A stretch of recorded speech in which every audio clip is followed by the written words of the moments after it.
خبرانن خبراتن بسم لؤل እግዚአብሔር ከመይት ሓድሩታ ደህና ደሓድርኻትኩም ደህና ደቃንኻትኩም አሜን ልዑል ባህሪ ሓያል አምላክና እግዚአብሔር ንዘማዓልቲ እዚኣ ነብፅሐና ካብ ንሰምዖም ካብ ንሰግኦም ነገራት ሁሉ ሙሉእ ፍጹም ገይሩ ንክስውረና ቅዱስ ፈቃዱ ይኹን። ኣብ ዝሓለፈ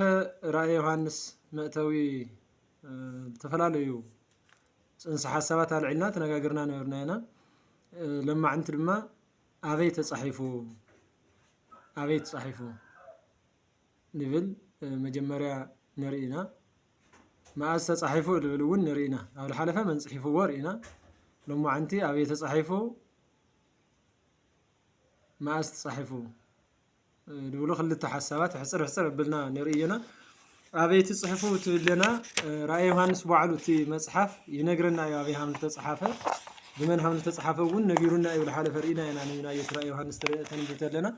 لما عند ما أبي تصحيفو للبل أبي تصحيفو للبل رأي يوحنس معرف حدا قصرت شعنت نريت لنا ونيلاوي قدوس يوحنس كصحفت له رأيه لرأيه لبوتا فتمو التبهاله دسيت هم لخونه فتمو دسيت هم تصحفه ፍጥሞ ደሴት ድማ ኣብታና ንእሽተን እስያ ተባሂላ ብትፍለጥ ትርከብ ናይ ሎሚ ቱርኪ ብምዕራብ ገጽ ትርከብ 40 ማይልስ ካብ ካብታ ንእሽተን እስያ ትበሃል ካብታና እስያ ኢሎም ዝፅውዕዋ 40 ማይልስ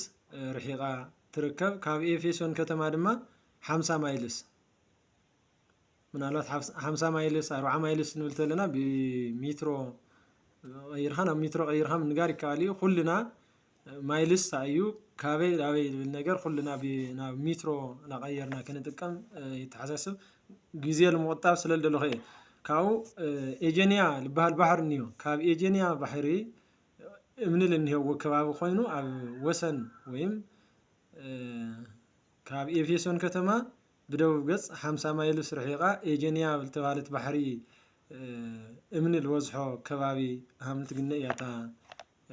دسيت وينفتمو دسيت بناي لوما تصاوعاء بزح سو كي شجر أتموس تباهلا أتصوع أفز حزي جيزي كبزحات وكبابتات تقعيزهم كابل رأي وتطيق لنا حزي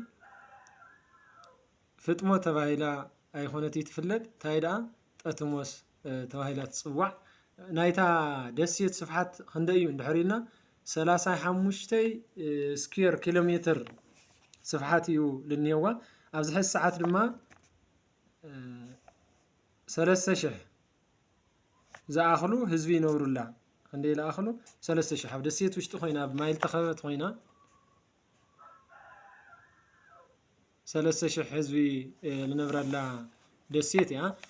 እዙ ቅዱስ ዮሐንስ አብራዩ ሃሜ ንምንታይ ጽሒፉ እንድሕሪና ነቢያት አቦታትና እውን ኣብ ብሉይ ኪዳን ነብዩ ሕዝቅኤል ኣብ ኮቨር ዝተባሃለ ገረብ ወይም ሩባ ራእይ ርኡ ነይሩ። ትንቢተ ሕዝቅኤል ምዕራፍ 1 ቁጽሪ 1 ንርኢ ተለና ጽሒፉልና እዩ። ነቢያት አቦታቱ ቀዳሞት ነቢያት እውን ይጽሕፉ ሃም ዝነበሩ ኣበይ ከባቢ ራእይ ተገሊጹሎም ኣበይ ከባቢ ትምህርቲ ኣምሂሮም ካበይ ናበይ ተጓዒዞም ልብል በተደጋጋሚ ጽሑፍ ስለነበር ብፍላይ ድማ ነብዩ ሕዝቅኤል ነብዩ ዳንኤል ልተገለጸሎም ራእይ ነብዩ ሕዝቅኤል ትንቢተ ሕዝቅኤል ምዕራፍ 1 ቁጽሪ 1 ኮቨር ኣብ ዝተባሃለ ሩባ ወይም ገረብ ራእይ ሃም ራእይ ነብዩ ዳንኤል ድማ ትንቢተ ዳንኤል ምዕራፍ 8 ቁጽሪ 3 ከምነ ንቦ ራእይ ልርአየሉ ቦታ ሱሳ ልበሃል ሃም ዝኾነ ኣብ ትንቢቶም ጽሒፎምና ነግኒና ክልቲኦም ዞም ዓበይቲ ነቢያት ቅዱስ ዮሐንስ እውን እቲ ልርአየሉ ቦታ التجلس بوتا فتمو التبهلا هم النار بلومي دما أتموس تبايلا خم التصوع خلنا بزي نرد أي جبنا فتمو تعيانيرا تقولت لنا أبناء بلي كدان زمن بناء روم نجسات سرعة مسارات ونجلينياتات ونجل فصمو جيجال فصمو سبات لأسر للنورت بوتا مخانا إلى نحبر لنا تاريخ فتمو مالت نايروم نجسات اللي بدل سب تفات لتفسب جمانيال تبالي سب لأسر لا ቤት ማእሰርቲ ወይም ቤት ህንጸት ነይራ ማለት እዩ። ለእስወር ላልነበረት ቦታ ምንኾነት ሓደ ሰባት ቅዱስ ዮሐንስ ራእዩ ኣብ ፍጥሞ ደሴት ርእዩ ዋላ እኳ ተርእዮሲ ወፂኡ ካብ እስር ቤት ምስ ወፀ ተኣሲሩ እዩ ናይ በደለኛታት ናይ ገበነኛታት መእሰሪ ስለነበረት ፍጥሞ ቅዱስ ዮሐንስ እውን ብስም ኢየሱስ ክርስቶስ ከምህር ተሎ መሲህ ሰማያዊ ሰብ ኮይኑ ስጋ ለቢሱ እናበለ ከምህር ተሎሲ ኣነ ንጉስ ለሃለኹ ንምንታይ ኣብ ልዕሊ ንጉስ እንዮ ኢሉ ይናገር ብልብል እዩ ተኣሲሩ ነይሩ። ስለዚ ናይ እስረኛታት ቦታ ምንባራ ተኣሰረላ ምዃኑ ኣብ ዝተኣሰረሉ ቦታ ግን ናይ እግዚአብሔር ምስጢር ለይስወር ስለዝኾነ እግዚአብሔር ንቅዱሳኑ ንፈተውቱ ኣብ ልሃለው ይሃልዩ ምስጢሩ ስለዝገልጽ ምስጢር ገሊጹሉ ተራእይዎ ጽሒፉ እዩ። ብዙሓት ሰባት ብተፈላለየ ወቅቲ ቅዱስ ዮሐንስ ራእዩ ዝረአዮ ኣብ ፍጥሞ ደሴት እዩ ትኽክል ግን ወፂኡ ዝፀሓፈ ልብል እኒአው። ሕዚ እውን ራእይ ዮሐንስ ነንብብ ተለና እንታይ ይብለና ንቅዱስ ዮሐንስ ወዲያው ክግለፀሉ ተሎሲ ትእዛዙ እንታይ እዩ ፈጢንካ ፀሓፍ ተእብተሎ ፀሓፍ ልብል ትእዛዝ ተዋሂብዎ ስለዝነበረ ኣይስማዕማዕ ካብ እስር ቤት ምስ ወፀ ከይኾነስ ኣብ እስር ቤት እናሃለወ ብብል ረአዮ ብግዚኡ ክፅሕፎ ከም ዝግባእ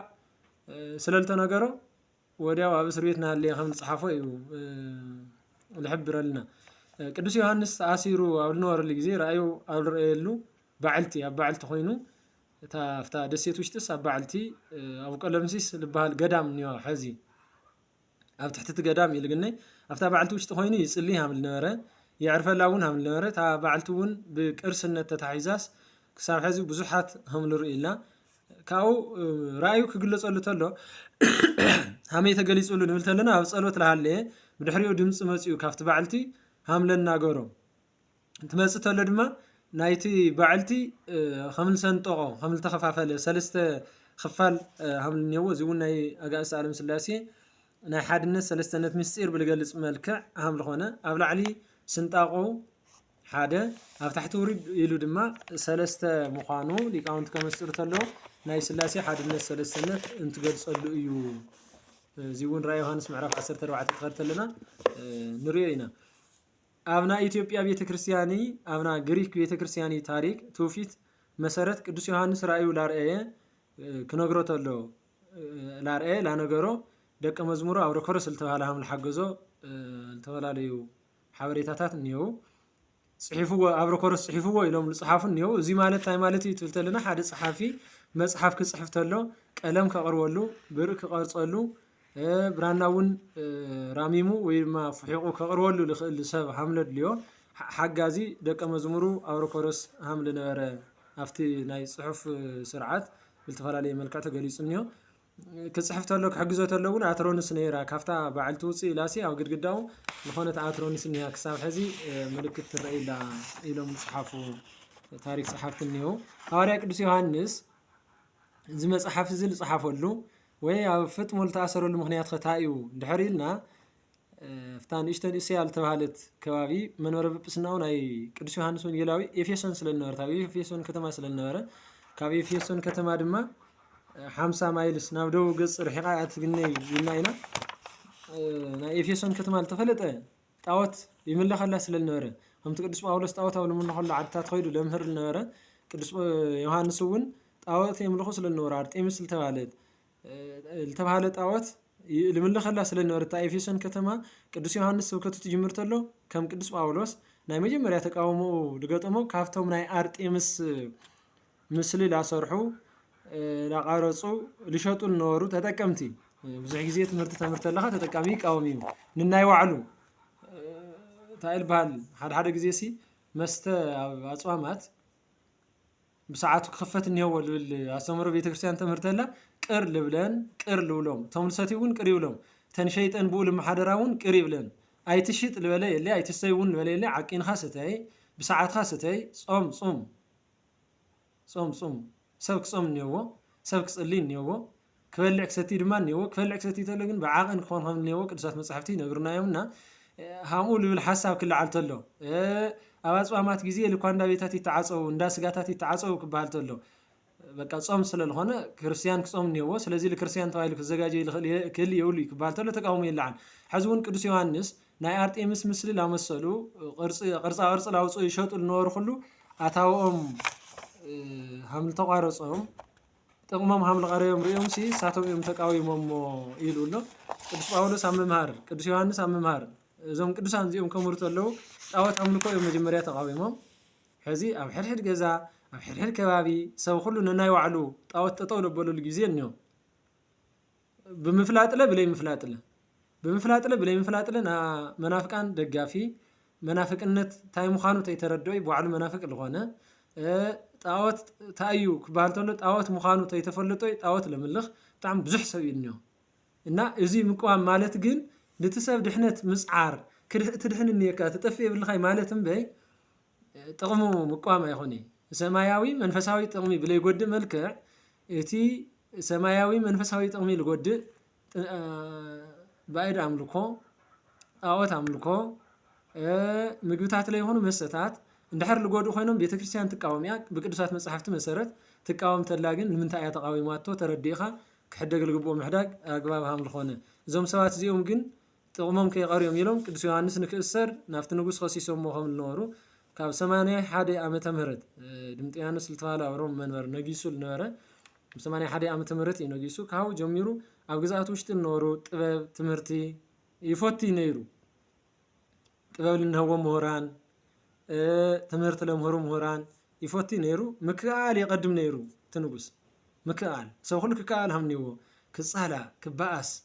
ክተሃዋወኽ ለይደሊ ሃም ዝነበረ ይነግረና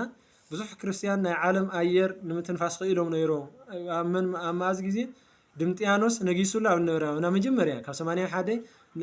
ለ13 ዓመታት ዝኣክልሲ ፅቡቕ ነይሩ ይብል ድሕሪ ምንጋሱ ድሕሪ 13 ዓመት ግን ናይ ድምጥያኖስ ጠባይ ተለዊጡ ንድምጥያኖስ ጠባይ ምልዋጥ ድማ ከም ዋና ምክንያት ዝጥቀሱ አንጦኒዎስ ሳቶርኒው ዝተባሃለ ተኣማኒ ናይ ጦር ሃለቃው ምክዳዕ እዩ ከዲዕዎ እዚ ምክድዳዕ ኣብ ዓድና ምክድዳዕ ኣብ ዓለም ሎሚ ሰፊሑ ገኒኑ ኢልኒዮ እግዚአብሔር ኣምላክ ካብ ምክድዳዕ ይሰውረና ትማሊ ብሓደ ጉድጓድ ዝነበሩ ተኸዳዲዖምስ ያው ባዕሎም ንባዕሎም ጦር ልስሕብሉ ኩነታት ኢና እኒና እግዚአብሔር ኣምላክ ይስተኻኽለልና ትማሊ ናይ ሓደ ፖለቲካ ተኸተልቲ ዝነበሩ ግን ናይ ፖለቲካ ተሓሳስባ ተፈላለዮም ሓደ ልውልሉ ግዜ ኢና እኒና እዚኦም እውን ኣምላክና እግዚአብሔር ኣምላክ ቅዱስ ዮሃንስ ናብ ሓደ ንክምለሱ ቅዱስ ፈቃድ ይኹን እና እዚ ነይሩ ኣፈላላይ ፈጢሩ ከዲዕዎ ስለዝነበረ በቲ ዝኸድዖ ምክንያት ተበሳጭዩ ብምንዳዱ ናይ ጭካኔ ስራሕትታት ንምስራሕ ጀሚሩ ኢሉልና ናይ ድምጥያኖስ ታሪክ ነንብብ ተለና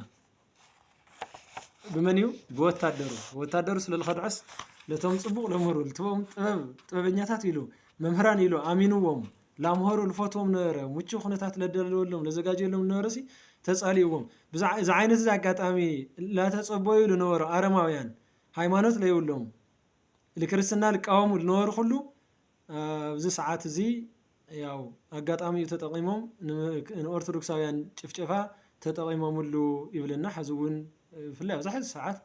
ኣብ ዝተፈላለዩ ከባቢታት ኢትዮጵያ ብፍላይ ድማ ኣብ ዓድና እውን ከም ድላይካ ቤተክርስትያን ከይትኸድ ለይቲ ይኹን ቀትሪ ናይ ስግኣት ቀጠናታት ዝኾኑ ወይም ከባቢታት ዝኾኑ እኒሆና ኣምላክና እግዚአብሔር ዝከሳኸለና ቅዱስ ፈቃድ ይኹን እዚ ተጠቂሞም ግን ብዙሓት ኦርቶዶክሳውያን ንብዙሓት ክርስቲያን ምጥፋእ ምክንያት ኮይኖም ይብል ድምጥያኖስ ድማ ንክርስቲያን ዝነበሮ ፅቡቕ ጠባይ ዝነበሮ ናብ ጭካኔ ተቐይሩ ለቶም ዝኽሰሱ ዝነበሩ ኦርቶዶክሳውያን ዝኽሰሱ ዝነበሩ ክርስቲያን ብኢየሱስ ክርስቶስ ዝኣመኑ ኩሉ ብዝተፈላለየ መከራ ይቐፅዖም ሃም ዝነበረ ኣብ ቅድሚኡ ቅዱስ ዮሃንስ እውን ኣብ ቅድሚኡ ተኸሲሱ ቀሪቡ ይቐፅዖ ሃም ዝነበሩ ብፍላይ ብልፈልሐ ማይ ኣብ በርሚ ማይ ኣፍሊሑ ኣብ ውሽጡ ኣእትዩ የሳቀዮም ሃም ዝነበረ ንቅዱስ ዮሃንስ እውን ብኡ መልክዕ ኣሳቂዎ ሃም ዝነበረ ኣብ ልፈልሐ ማይ ብበርሚን ኣብ ልፈልሐ ማይ ኣእትይዎ ክሞተሉ ስለዘይከኣለ ናብ ደሴተ ፍጥሞ ሃም ዝኣሰሮ እዩ ዝረድአና ስለዚ ቅዱስ ዮሃንስ ራእዩ ዝረአየሉ ራእዩ እውን ዝፀሓፈሉ ደሴተ ፍጥሞ ድምጥያኖስ ናብ ደሴተ ፍጥሞ ኣእትይዎ ኣብኡ ተኣሲሩ ዝሃለየ ከም ዝረአዮ ኢና ንርዳእ ንፀሓፎ እውን ይሽዑ እዩ ሕዚ ካብዚ ቀፂልና እንታይ ንርኢ መዓዝ ተፃሒፉ ኣበይ ተፃሒፉ ኣብ ፍጥሞ ደሴት ራእይ ዮሃንስ ምዕራፍ 1 ቁፅሪ 1 ነንብብ ተለና ኣብ ተፈላለየ ምዕራፋት እውን ንረኽቦ ኢና ነግኒ ኢና ኣብ ፍጥሞ ደሴት ሃም ዝተፃሓፈ ርኢና እኒና ካሊእ መዓዝ ተፃሒፉ ቅዱስ ዮሃንስ ኣብ ድምጥያኖስ ዘመነ መንግስቲ ድምጥያኖስ እዩ ዝበሃል እቲ ንጉስ ክእሰር ክሳቀይ ዝገበሮ እሱ ኣብ ዝተልዓለሉ ናይ ኦርቶዶክሳውያን ስደት ወይም ናይ ክርስቲያን ስደት ኮይኑ ስለዝነበረ ተኣሲሩ ነይሩ ካብኡ ተኣሰረሉ ካብ ኢየሩሳሌም ጠፊኣ ስለዝነበረት ተባታቲና ስለዝነበረት ካብ ከባቢ ራእዩ ናብ ዝረአየሉ ግዜ ፅሒፍዎ ሃም ዝፀሓፎ ብዙሓት ሊቃውንቲ ተስማዕሚዖምሉ እዮም أغناطيوس متو لأنبسا لتبهاله تي ጎይታና መድኃኒትና ኢየሱስ ክርስቶስ ኣብ ማቴዎስ 18 ለሓቆፎ ህፃን ሓቂፉ ሃምዘ ህፃን ዝንድሕር ለይኮንኩም መንግስተ ሰማያት ኣይተኣትዩ ኢሉ ተናገረሉ أغناطيوس متو لأنبسا ታይሉ ተናጊሩ ኣብ ናይ ድምጥያኖስ ዘመነ መንግስት መጨረሻ ካብ 81 ክሳብ 93 ዓመተ ምህረት ምዃኑ ገሊጹ ካብ 81 ክሳብ 93 13 ዓመት ኢልናኒና ካብ 81 ክሳብ 93 ሰላማዊ ዝኾነ ጽቡቕ አስተምህሮ ለምህረ ደቀ መዛሙርቱ አኪዩ የምህር ይናገር ሃም ነበረ ድምጥያኖስ እውን ተቀቢልዎ ሃም ነበረ ለረዱና ሓሳባት ሃም ልኒው ይናገር ቅዱስ أغناطيوس ምጡ ለአንበሳ ድሕሪ 93 ዓመተ ምህረት ግን ድምጥያኖስ ጠባዩ ተቀይሩ ቁጡዕ ብፍላይ ድማ ንክርስቲያን ጨፍጫፍ ናይ ጨፍጫፍ አዋጅ አውጁ ስለልነበረ ኣብ ሽዑ ሃም ዝኾነ ብቅዱስ ዮሐንስ ምክንያት ደቀ መዝሙሩ ሄሬኔዎስ ናይ ዮሐንስ እስራኤል ተጻሐፈ ኣብ ደሴተ ፍጥሞ ምዃኑ ገሊጹ እዩ ናይ ዮሐንስ እስራኤል ተገለጸሉ ብናይና ዘመን ብድምጥያኖስ ዘመነ መንግስት መጨረሻ እዩ ይብል ደቀ መዝሙሩ ቅዱስ ሄሬኔዎስ እውን ቀሌምንጦስ ዘእስክንድርያ አምባገነኑ ንጉስ ድምጥያኖስ እንትሞት ዮሐንስ ካብ ደሴተ ፍጥሞ ወፂኡ ናብ ኤፌሶን መጺኡ ይብል ድምጥያኖስ ትሞተለስ ካብ እስር ቤት ሃም ለወፀ ጽሒፉ ቀሌምንጦስ ዘእስክንድርያ أغناطيوس متو لأنبسا ቅዱስ ሄሬኔዎስ እዚኦም ኣብ ደሴተ ፍጥሞ ተኣሲሩ ሃም ነበረ ይናገሩ ተፈሪዱሉ ሃም ነበረ ኣብ ደሴተ ፍጥሞ ክእሰሩ እውን ተፈሪዱሉ ሃም ነበረ ለጽሒፎም አውሳብዮስ ዘቂሳርያ ዝበሃል ሊቅ እውን ቅዱስ ዮሐንስ ናብ ፍጥሞ ደሴት ተኣሲሩ ኣብ ድምጥያኖስ ዘመነ መንግስት ኣብ መበል 14 ዓመት ምዃኑ ይናገር ድምጥያኖስ ኣብ ነገሰሉ ኣብ መበል 14 ዓመቱ እዚ ማለት ب94 ዓመተ ምህረት ወይ ድማ 94 ዓመተ ምህረት አካባቢ ምዃኑ እዩ ልነግረና ኣብ ደሴተ ፍጥሞ ልርከብ ናይ ቅዱስ ዮሐንስ ገዳም አበምኔት ለኾኑ አርኪሜንድራይት ልባሃሉ ኣብ ቀረባ ጊዜ ልነበሩ ማለት እዩ አርኪሜንድራይት ልባሃሉ ናይቲ ገዳም አርኪሜንድራይት አንቲጳስ ለወሎም ተዋሂሎም ንጽውዑ አቦል ትርክቦ ድማ ቅዱስ ዮሐንስ ናብ ኤፌሶን ዝኣተወ ብ70 ዓመተ ምህረት አካባቢ እዩ ድምጥያኖስ ኣብ ንእሽተን እስያ ፀረ ክርስትና ለኾነ አዋጅ ኣብ ለአወጀሉ ብ92 ዓመተ ምህረት ሕዚ አዋጅ ተአወጀ ብ92 ዓመተ ምህረት እዩ ፀረ ክርስትና አዋጅ ተአወጀ ብ92 ዓመተ ምህረት እዩ እዚ አዋጅ እዚ ብልተአወጀ በዓመቱ ድምጥያኖስ እንትቀተል 93 ዓመተ ምህረት በአዋጅ ምክንያት ልተሰደዱ ኦርቶዶክሳውያን ወይም ክርስቲያን ምሕረት ተገይሩሎም ነገር ግን በሓደ ዓመት ውሽጢ ኣብ ንእሽተን እስያ ዝርከቡ ከተማታት ናይ ንጉሱ ፈቃድ ፈጸምቲ ምዃኖም ንምርኣይ ክብሉ ንክርስቲያን ብምጭፍጫፍ ንክጭፍጭፉ ተኣዘዙ ይሰርሑ ነይሮም ተኣዘዝዎ ስራሕታት ይሰርሑ ነይሮም ብፍላይ ድማ ናይቲ ንጉስ ምስሊ አንተ ኢልና ኢና ቅዱስ አትናቴዎስ ቅዱስ ዮሐንስ አፈወርቅ ጣዖት ለምልኹ እቲ ምስሊ መሲሎም ቅርጽ ቀሪጾም ለምልኹ ዝነበሩ ይቃወም ነይሩ ኢልና ነይርና ብፍላይ ኣብ ሰዓት እዚ ልቶም ልቃወሙ ዝነበሩ መለክዖም ናይ ኤፌሶን ልመስሉ ከተማታት ኩሉ ተግባራዊ ብምግባር ግንባር ቀደም ነይራ ኤፌሶን ልቶም ልቃወሙ ማለት እዩ ጣዖት ኣምልኾ ልቃወሙ ምናልባት ኣብ ዘመንናለ ጣዖት ኣምልኾ ሕማቃት ሓሳባት ልቃወሙ ኩሉ ንሪኢና ሕድሕድ ምዕራፍ ተኣቲተለና ብዝርዝር ንሪኦም ነገራት እኒኦ ታይ መኣዝ ንቃወም ንምንታይ ከንቃወም ንሪኦም ነገራት ክልዮም ካብኡ እቶም ንቃወሞም ነገራት ግን ምእመን ሓሳብ መጽሓፍ ቅዱሳዊ ዝኾነ ንሰባት ልጎዱ ስለልኾኑ እቶም ንሰባት ልጎዱ ክውገዱ እቶም ልጠቕሙ ግን ክቕጽሉ ለስጋዊ ህይወትና ይኹን መንፈሳዊ ህይወትና ልጠቕሙና ማለት ኢና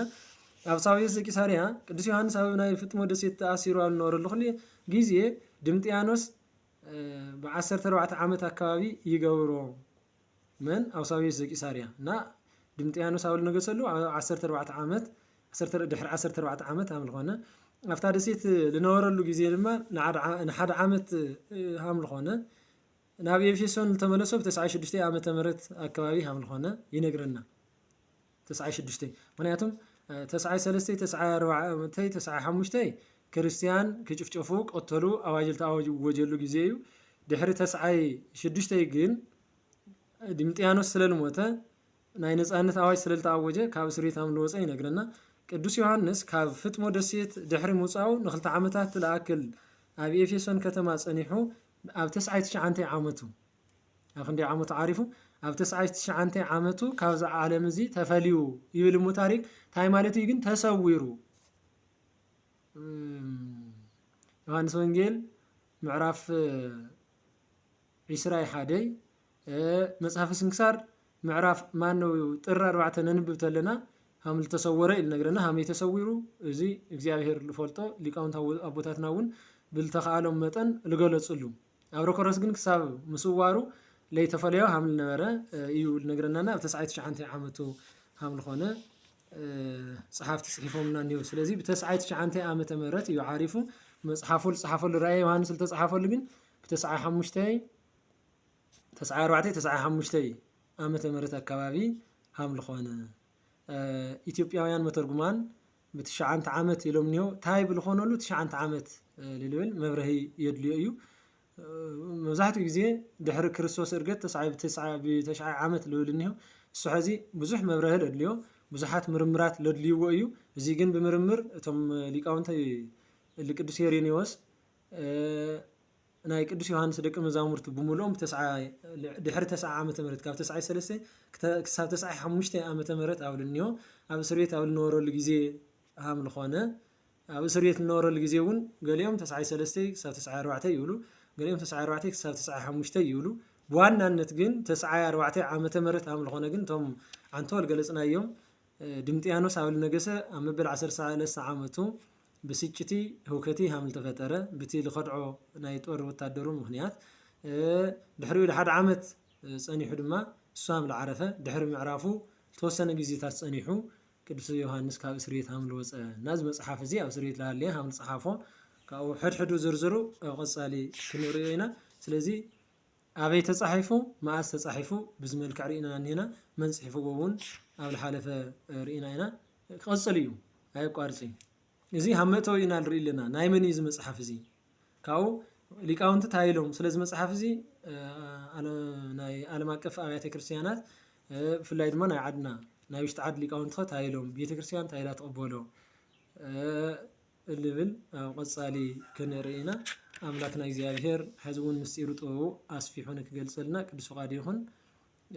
زاو عدنا للرئيلو سمع الله كله أملاكنا إزياهير يأجسلنا سلاماوي أملاك نهزب تجراي إلون نهزب إثيوبيان عالم كله سلام فقري حادنة نكور لنا كدس قاديهن نازم السماعهم كلهم شير لايك سبسكرايب فولو مبال أي ترسعوا سبسكرايب فولوي أوزي وسنت إيوم سلازي كلنا كلك سمعوا شير نبل لايك ون نبل في اللايكن سبسكرايب فولو مبالجن أي ترسعوا منهم نخفل نجار يقولي هاي خفلي سبسكرايب غيرها منهم لقود لك نجار يلي فولو تيلخون يا فولورهم وسخ سبسكرايبرهم وسخ نتي ميديا زي حزي بنشتن جميري يعني الكتعبي عدل مفتارم بي القنصة لقود له نجار سلالي يلا بزيون لك نغسل كنسات مصحفتي لابراهنا لا جلسنا لكل جلس بالخون قنقا لا تتقمنا من تان نخل كلهم زي لك تحجز شير لايك سبسكرايب فولو بموال لك تحجزنا تحساسوهم إني لو ما عندك زي أخلنا سلنا ورنا جزاء ولكن جزاء كرمز كان يصحوا مسيرو طوون خلاتنا يجلس لنا عدنا سلام يقبل لنا وسوات لي جزاء